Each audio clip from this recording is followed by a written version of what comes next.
Donc la réalité virtuelle au cœur de l'expérience patient en radiothérapie. Je suis accompagnée avec Myriam et Alain, que je vais laisser vous présenter, ce sera plus simple. Alain? Non, on a dit ça. Non, j'étais bien élevé, moi. Non, mais en fait, au départ, je voulais présenter Alain, mais c'est pas grave. Alors, est-ce qu'on peut aller sur la deuxième slide? Voilà. Alors, bonjour, moi je suis Myriam Beeves de 3D Experience Lab. En fait, on est le département d'Open Innovation de Dassault Systèmes. Donc, Dassault Systèmes est un éditeur de logiciels. On a pour vocation, comme mission, de proposer des univers virtuels pour en fait imaginer des innovations durables capables d'harmoniser les produits, la nature et la vie, donc bien entendu au service de la santé.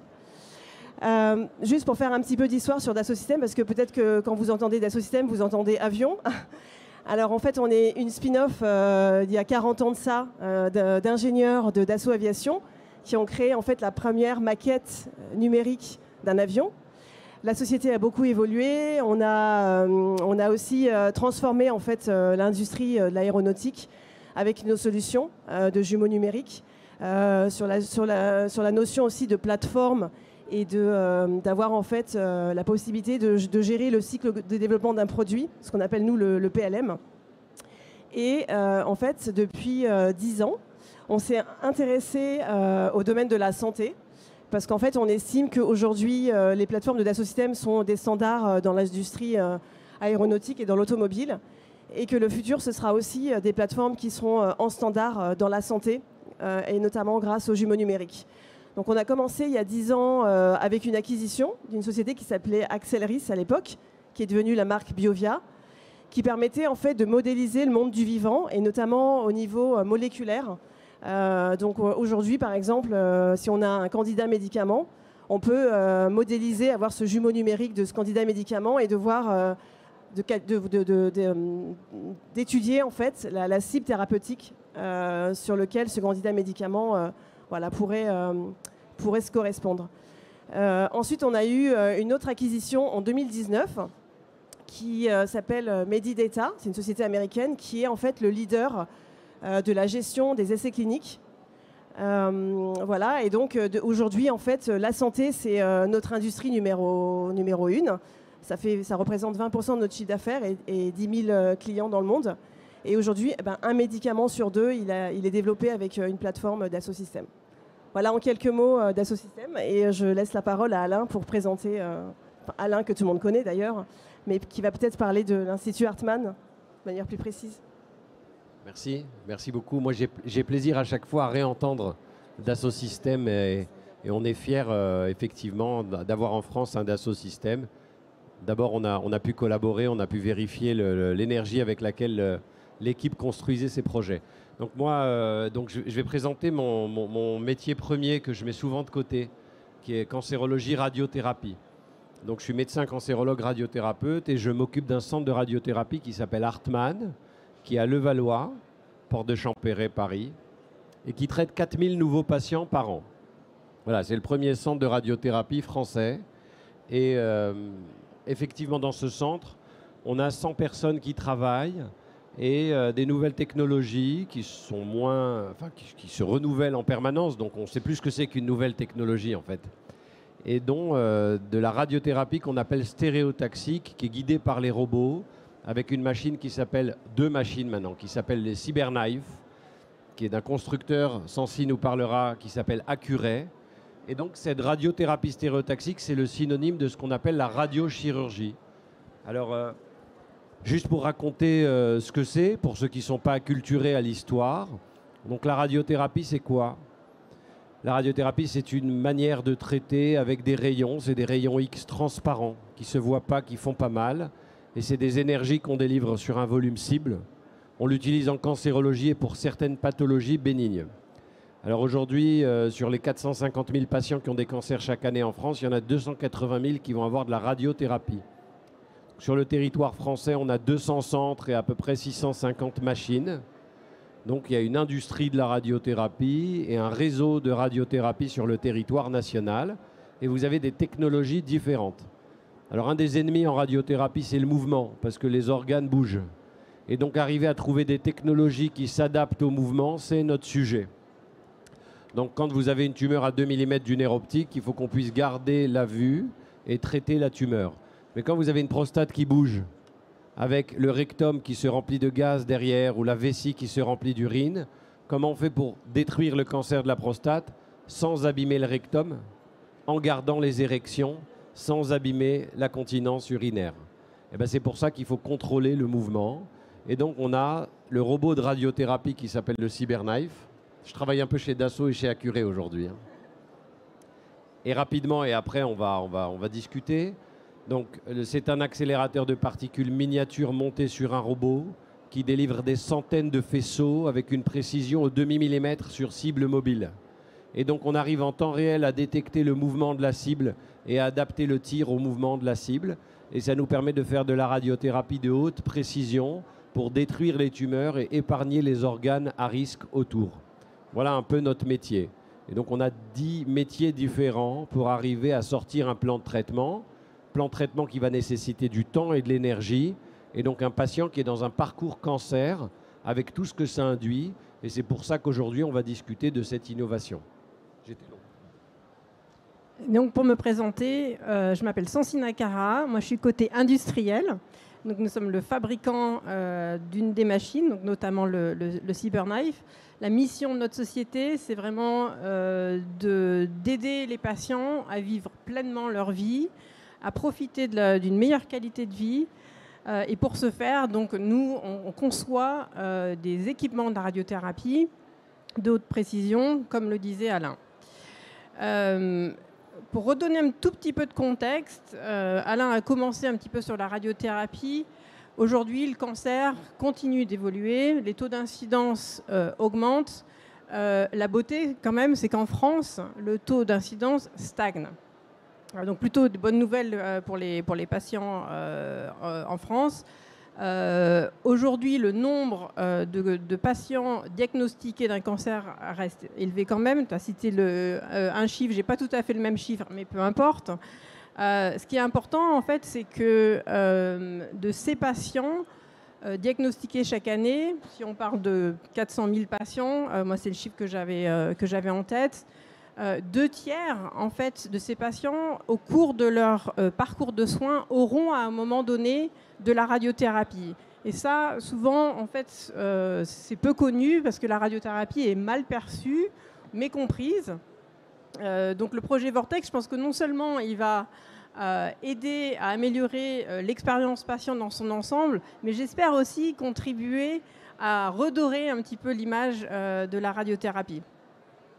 La radiothérapie, c'est un des 3 traitements majeurs pour traiter le cancer, la chimiothérapie et la chirurgie étant les 2 autres. Et de ces patients qu'on traite chaque année en radiothérapie, 40% seront guéris grâce à la radiothérapie. Donc encore une fois, j'ai vraiment aussi espoir de redorer l'image de la radiothérapie. Paysage de la radiothérapie en France, c'est un petit peu moins de 200 centres de radiothérapie, 750 radiothérapeutes oncologues, et il ne faut pas oublier les physiciens médicaux et les manipulateurs, sans qui le traitement ne serait pas délivré. N'est-ce pas, Alain ? Les équipements aujourd'hui sont installés dans des centres publics, privés à non lucratifs et à but lucratif. Et donc l'Institut de radiochirurgie Hartmann fait partie donc, de ces centres d'excellence en France à délivrer des traitements de radiothérapie. Le CyberKnife, aujourd'hui, il y en a 24 en France, dont à l'Institut Hartmann dont on va parler. La France a très très tôt adopté le CyberKnife parce qu'il a fait partie en fait, du premier plan cancer, donc dans les années 2000. Et ce plan cancer en fait, visait à moderniser les équipements en radiothérapie. Donc la France, si on compare par rapport à d'autres pays d'Europe, c'est un pays qui est extrêmement bien doté d'équipements comme le CyberKnife.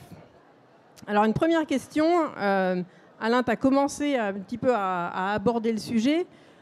pourquoi avoir choisi le CyberKnife pour ton institut? Alors en fait, chaque machine a des performances techniques, mais dans tous les milieux, c'est la même chose. Et donc on choisit les outils en fonction de ce qu'on a envie de faire. Donc c'est vrai que si vous voulez opérer un patient qui a une métastase cérébrale, donc je pense de cette patiente de 29 ans qui perd la parole parce qu'elle a une métastase cérébrale d'un cancer du sein. Pour arriver à aller enlever la métastase, vous devez fendre le cerveau, raser un peu la tête, enlever la métastase, refermer. Il y a un risque qu'elle perde la parole, une chance sur 3, enfin une malchance sur 3. C'est une chirurgie complexe. Ensuite, pour la société, c'est quelques jours en réanimation, ça a un coût certain. Bon, voilà, au-delà des coûts humains que je n'ai pas besoin de détailler. Là, aujourd'hui, cette même métastase, elle va rentrer, s'allonger sur une table, on va mettre de la musique, elle reste 20 minutes sur la table, on la détruit avec 95% de contrôle, sans effet secondaire, avec un coût 10 fois moindre. Donc notre sujet, il y a 8 ans, c'était de dire sur le plan médico-économique, c'est débile qu'on n'y aille pas. Et on n'a toujours pas progressé dans les cotations, mais ce n'est pas dramatique, on a réussi à trouver des solutions. Et c'est de dire, on va prôner le non-invasif. Alors ça, c'était les métastases cérébrales, et à l'époque, on avait le poumon et les métastases osseuses, qui sont un vrai sujet chez nous. Ensuite, on a découvert qu'il y avait d'autres fonctionnalités. Encore une fois, quand vous enlevez une prostate, la prostate, c'est une glande qui sert à fabriquer le liquide du sperme. Donc, hormis les problèmes d'éjaculation, quand vous enlevez la prostate, vous avez des troubles de la continence potentiellement et des problèmes d'érection. Et avec le CyberKnife, en 5 séances, on arrive à 95% de contrôle du cancer de la prostate sans l'enlever. Pareil pour les cancers du poumon. Enlever un lobe pulmonaire chez quelqu'un de fragile, il y a des risques cardiaques, il y a de la réanimation, etc. Et là, vous tirez en 3 séances avec 90% de contrôle local sur la tumeur pulmonaire. Donc, je peux vous parler de ça pendant 18 heures, en fait. On avait besoin d'une radiothérapie stéréotaxique qui s'adapte au mouvement. Et c'est pour ça qu'on a fait appel au CyberKnife. Et le CyberKnife, on ne va pas du tout rentrer dans la partie technique, mais ce que tu dis est essentiel. C'est nous, côté industriel, on a pensé en fait un système pour le patient, autour du patient. Donc le robot sait s'adapter au mouvement du patient et de la tumeur. Il n'y a aucune contrainte. Le patient va respirer librement quand on traite une tumeur pulmonaire, par exemple. On ne lui demande pas de retenir sa respiration. Et à ce moment-là, c'est à ce moment-là qu'on va délivrer les doses de radiation pour cibler la tumeur. Ce n'est pas du tout ça. Là, le patient va respirer normalement. Pour les tumeurs cérébrales, il n'a aucune contrainte, il n'a pas de cadre, comme ça peut être sur d'autres machines qui sont invasives, parce que c'est vraiment boulonné au cerveau, enfin à la boîte crânienne plutôt. Donc voilà, donc nous on a aussi pensé une machine avec un certain confort. On a des outils aujourd'hui, Alain parlait de cette machine qui arrive à suivre en fait, la respiration en temps réel et à s'adapter. On a des outils comme ça pour expliquer aux patients comment ça marche, mais en fait, ça ne suffit pas. Ça suffit pas, d'où Vortex. Alors, la question du coup devient, Alain, quelles ont été en fait, tes motivations, comment est né ce projet Vortex? Alors j'ai un autre tropisme que la cancérologie radiothérapie, c'est la relation soignant-soigné et la prise en charge de l'expérience patient. Et donc c'est vrai que entre le moment où on indique un traitement et le moment où on le réalise, il y a un temps. Et le temps, il est perçu différemment en fonction de l'endroit de la table où on se trouve. Donc le temps, il peut être sécurisant quand on prépare un process technique. Le temps pour certains, c'est le désir, et le temps pour d'autres, c'est la peur. C'est une peur que la maladie progresse, et c'est une peur parce qu'aussi on n'arrive pas forcément à se projeter. Et notre métier en cancérologie, c'est de gérer l'incertitude, de garder l'espoir, d'arriver à travailler sur ces peurs. Et la peur, ça génère une hypervigilance, un sentiment d'insécurité, une anticipation dramatisée des événements. Donc il y a toute une histoire sentimentale qui se passe dans nos consultations, bien qu'il y ait beaucoup de collègues, et il faut faire son autocritique, qui ont une vision très mécanique et scientifique et technologique de notre métier. Ça reste une relation soignant-soigné. Et donc on s'est dit comment on va faire aujourd'hui pendant ce temps d'attente pour arriver à optimiser l'expérience patient. Comment on va faire, pas que pour gérer le temps, mais pour arriver à gérer ce qu'on appelle la représentation mentale, parce que tout le monde ne conçoit pas les robots de la même façon. Pour certains, les robots, c'est salvateur, c'est la sécurité, c'est la science. Et pour d'autres, le robot, c'est invasif, il vient vous déposséder de vous-même, il est le risque industriel qu'on incrimine beaucoup plus qu'un risque naturel pour certains. Donc il y a vraiment une histoire de représentation mentale. Nous, on s'est dit, mais comment on va faire pour que le patient, finalement, il ait dans la tête ce que nous, on a dans la tête? Parce que quand on lui propose un traitement au patient, ben, on lui propose quelque chose qu'on a vécu en tant que patient, mais qu'on connaît, qu'on s'est représenté. Mais lui, il ne le sait pas. Donc en fait, il va aller sur Google, où il va se faire son imaginaire, et il y a un décalage entre l'émetteur et le récepteur. C'est une histoire de communication thérapeutique. Alors la représentation mentale, qu'est-ce qu'on a comme manière de travailler dessus? On a les mathématiques, on peut lui tracer des courbes. On a du pictural, on peut faire des dessins, des schémas, lui montrer des planches d'anatomie. On a les mots. Mais les mots qu'on prononce, ils ne vont pas être reçus de la même façon. Et donc là, quand on va visiter Dassault Systèmes et on voit l'ingénierie, la manière avec laquelle ils travaillent, on dit qu'on a quand même un espace spatio-temporel à créer, une relation interactive et virtuelle. Finalement, on a quelque chose à faire pour faire vivre cette expérience patient avant qu'ils la vivent et modifier cette représentation mentale. Et là, on leur demande, est-ce que pour vous, il y a quelque chose à faire? Ils nous disent, nous, ça nous amuse. Donc on voit la notion de plaisir dans le travail qu'on n'a pas forcément dans nos hôpitaux. Donc non seulement ça nous amuse, mais en plus, ils te font comprendre que c'est du gadget, alors qu'en fait, il y a un travail colossal. Non seulement c'est faisable, mais c'est accessible. Et en fait, on peut donner une dimension différente à votre métier. Et c'est là où ils viennent dans le centre comprendre nos problématiques, prendre des photos, imaginer ce que pourrait être l'expérience patient et déployer une énergie pour arriver à fabriquer un jumeau numérique de ce CyberKnife et à nous de faire vivre cette expérience patient qui s'avère au final être rassurante et aller avec nous et être un outil de modification de la représentation mentale, de l'accompagnement, modification de la gestion de la peur et d'accompagnement d'un temps qui est un temps incertain qui va se transformer en allié. C'est un temps de préparation technique pour sécuriser un process plutôt qu'un temps qui nous éloigne de la guérison. Voilà. Donc en fait, on se raconte une histoire en amont et parce qu'on a à côté de chez nous, dans les Hauts-de-Seine, toutes ces énergies ingénieriques, ben finalement, en discutant ensemble, on arrive à fabriquer cette histoire que je vous laisse détailler avec vos points de vue. Alors, demandons justement à Myriam comment concrètement Dassault a pu mettre tout ça en vie. Comment concrètement s'est déroulé le projet? Quelle a été votre valeur pour la réalisation des rêves d'Alain? Oui, alors déjà, je voudrais rappeler que Dassault Systèmes, on a le 3D Experience Lab, qui est le département d'Open Innovation de Dassault Systèmes, qui a pour mission en fait d'accélérer des innovations de rupture qui ont un impact sociétal. Donc même si ça nous amuse, c'est quand même aussi notre vocation première, c'est d'avoir un impact fort à travers les technologies de Dassault Systèmes et de montrer ce que peut faire Dassault Systèmes voilà, dans un domaine où on va pouvoir aider les autres. Donc c'est pour ça qu'en fait, quand on a rencontré Alain et qu'on a compris la problématique du patient, ça nous a intéressés parce que déjà, il se trouve que Accuray était un client de longue date de Dassault Systèmes, puisque en fait, le robot CyberKnife a été designé avec les plateformes Dassault Systèmes. On est très présent dans le dispositif médical. On a d'autres clients qui utilisent nos plateformes pour designer des robots.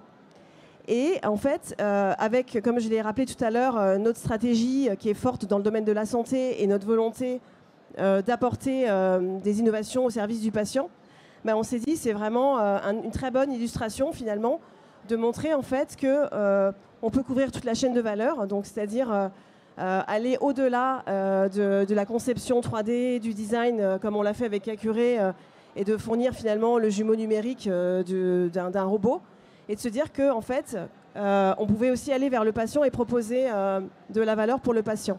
Donc on a recréé en fait le jumeau numérique du CyberKnife, mais dans son contexte de la salle de traitement, et pouvoir proposer également le protocole, parce que c'est très important aussi de le mettre en action.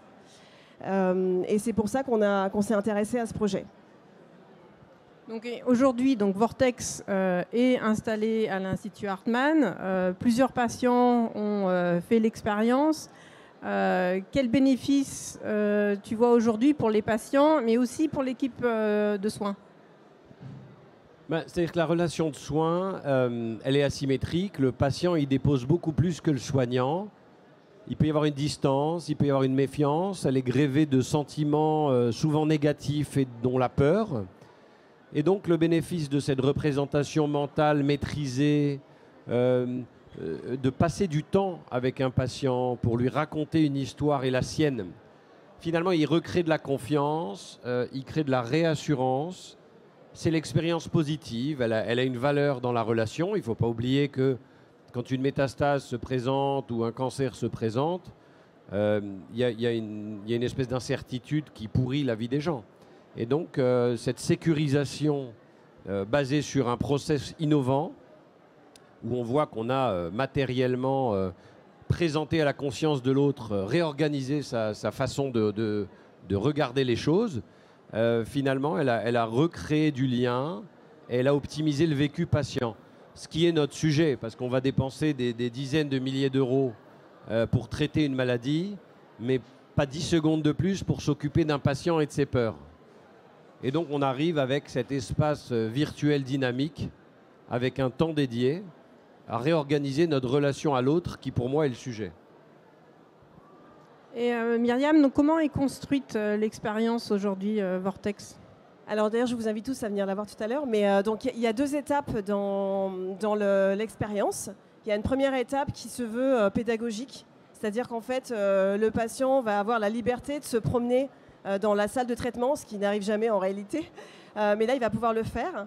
Il va pouvoir prendre son temps, il va pouvoir poser des questions. C'est aussi un outil de dialogue avec les équipes soignantes, puisqu'en fait, il y a des points d'information et il a une explication sur son traitement, sur comment fonctionne le CyberKnife, à quoi ça sert. Il va pouvoir aussi aller voir la salle de contrôle, voir qu'en fait, il n'est pas seul, même si on lui explique qu'il est dans un bunker. Et ben, en fait, il y a des personnes qui le suivent en temps réel. Donc ça, c'est super important pour le patient de voir voilà, qu'il est accompagné. Et puis après, la deuxième étape, c'est un peu, moi je compare ça au simulateur de vol pour un avion. Et ben, c'est lui qui est au contrôle de sa manette. Il va pouvoir en fait suivre son traitement, enfin le vivre de manière virtuelle et de comprendre comment ça se passe.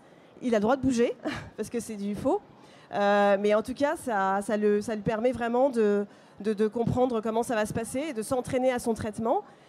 C'est personnalisé parce que du coup, on a reproduit en fait tous les différents mouvements de la machine en fonction du sexe du patient et de la zone à traiter. Donc ça, c'est très important aussi. C'est vraiment une expérience qui est personnalisée pour le patient. Voilà. Ce qui m'a impressionné quand j'ai fait aussi l'expérience à l'Institut Hartmann, quand vous avez fait l'inauguration, c'est que même les bruits en sont reproduits. D'être dans une salle tout seul avec cette énorme machine qui tourne autour de vous, c'est anxiogène, ça peut être anxiogène.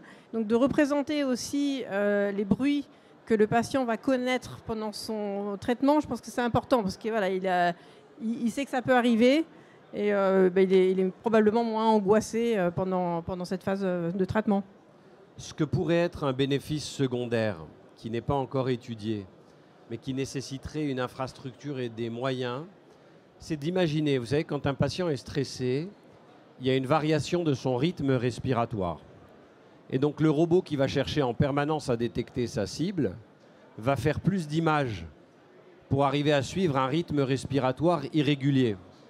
Et donc on a une certaine dose de rayonnement qui vont être administrées aux patients.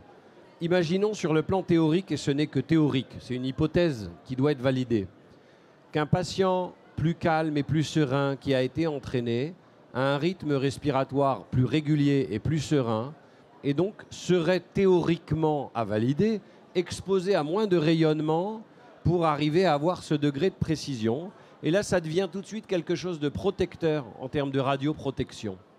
Et donc, il y a la valeur bien-être mental, il y a la valeur confiance et relationnelle, mais il y aurait une valeur sanitaire de radioprotection également. Mais encore une fois, il faut du temps machine, des énergies, des attachés de recherche clinique, des personnels.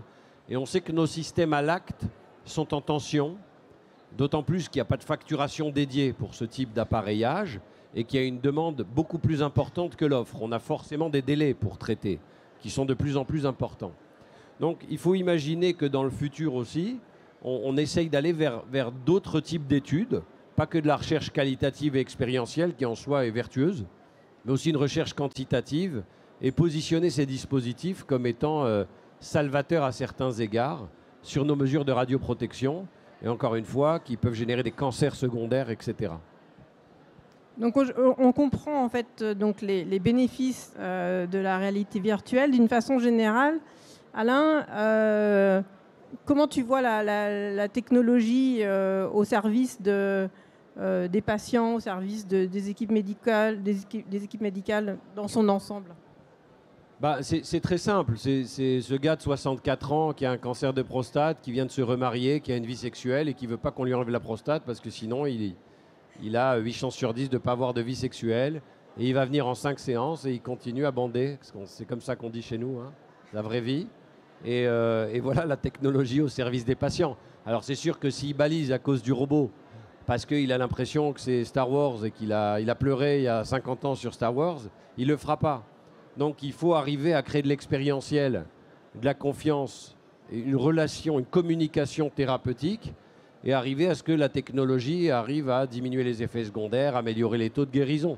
Et je dis ça, c'est ce patient de 80 ans qui a fumé toute sa vie et qui s'occupe de ses petits-enfants et qu'on ne peut pas endormir parce qu'avec une anesthésie générale, il mourrait. Il a une petite tumeur dans le poumon. Donc il n'y a pas de raison qu'il soit condamné à mort parce qu'en 3 séances, tu peux le guérir de son cancer du poumon. Et donc, il continuera à s'occuper de ses petits-enfants.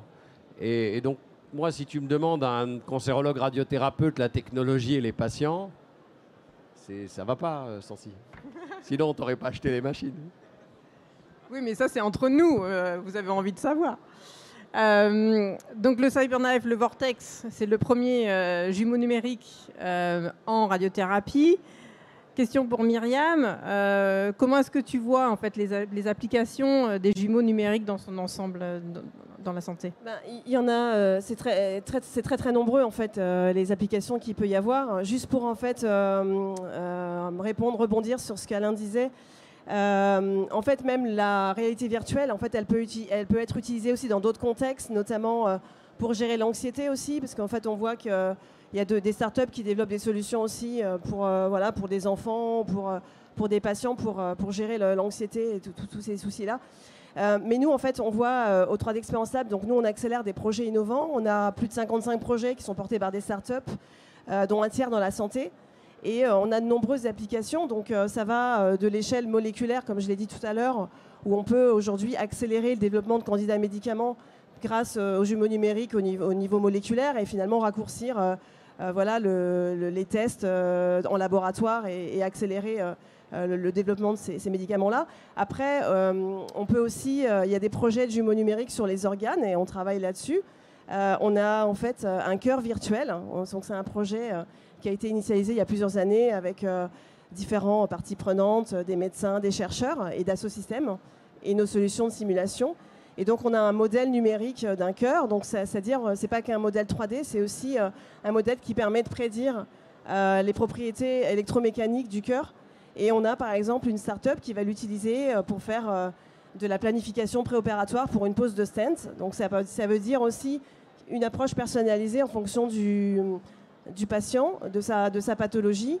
Choisir le meilleur device qui va correspondre à sa pathologie, faire en fait une sorte de crash test du cœur avec ce jumeau numérique et du coup d'améliorer bien entendu les conséquences de l'intervention et de la pose de ce stent.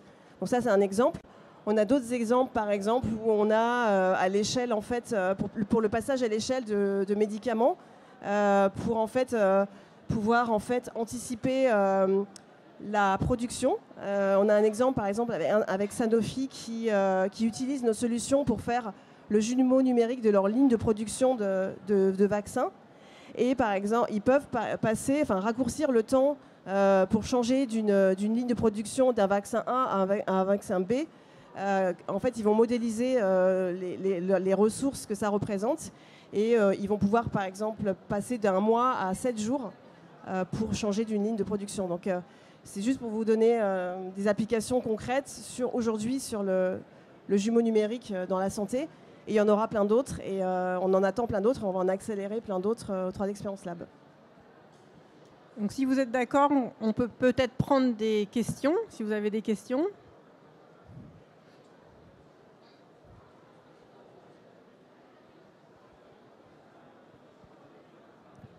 Vous avez parlé du son tout à l'heure, de coupler en fait réalité virtuelle et le son. Est-ce que vous avez pensé à rajouter d'autres aspects neurosensoriels, de jouer ça?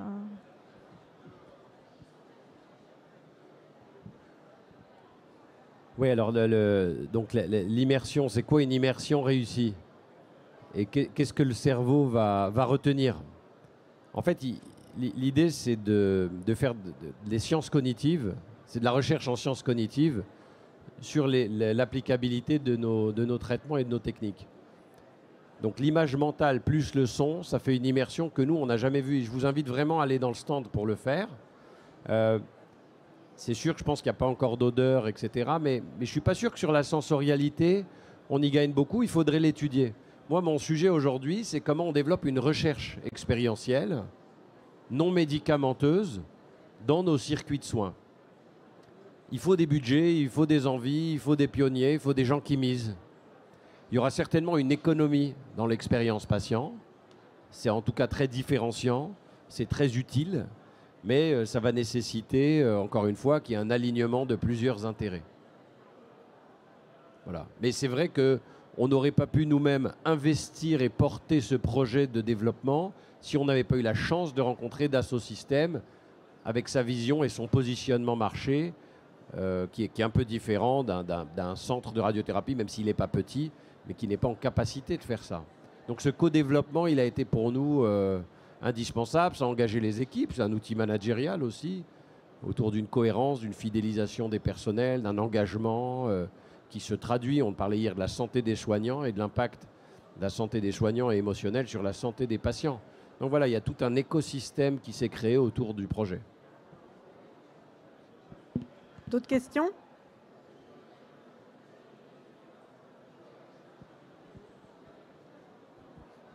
Bonjour. Justement sur les jumeaux numériques, est-ce que c'est prévu d'intégrer aussi le jumeau numérique du patient à terme ou ça reste juste pour l'instant un jumeau numérique de la salle avec le robot, voilà. C'est une bonne question. Alors le jumeau numérique du patient, ça dépend en fait quel est l'objectif. Là, dans le cadre du Vortex, l'objectif, c'était de faire vivre au patient son traitement, donc pour pouvoir s'entraîner à respirer mieux, à accepter son traitement et à gérer son anxiété. Donc ça, c'était l'objectif du Vortex. Après, il y a d'autres types d'applications des jumeaux numériques. Ça dépend de ce qu'on souhaite faire. Nous, chez Dassault Systèmes, en fait, on a comme objectif de créer le jumeau numérique de ce qu'on appelle le Human Virtual Twin, donc le jumeau numérique de l'humain. Donc là, on travaille organe par organe. Donc aujourd'hui, j'en ai parlé, on a le jumeau numérique du cœur, on travaille aussi sur le cerveau, on travaille sur le poumon, on travaille sur la peau. Donc après, l'idée d'avoir un jumeau numérique, c'est pas quelque chose de science-fiction, c'est un aide à la décision pour faire du diagnostic, pour faire de la médecine personnalisée. Et c'est ça l'objectif d'un jumeau numérique. Donc tout dépend du contexte. Mais tout à fait, on peut imaginer des tas de choses avec ces jumeaux numériques.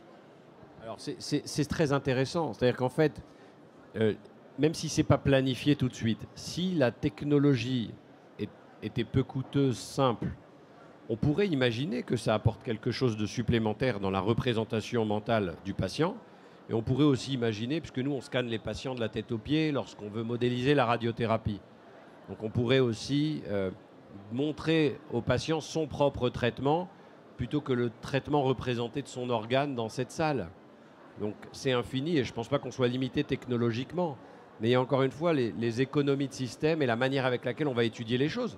On pourrait en théorie imaginer une étude avec un patient gris versus le patient qui est toi-même, ton jumeau numérique, et voir s'il y a plus d'adhésion à cette stratégie d'expérience vécue.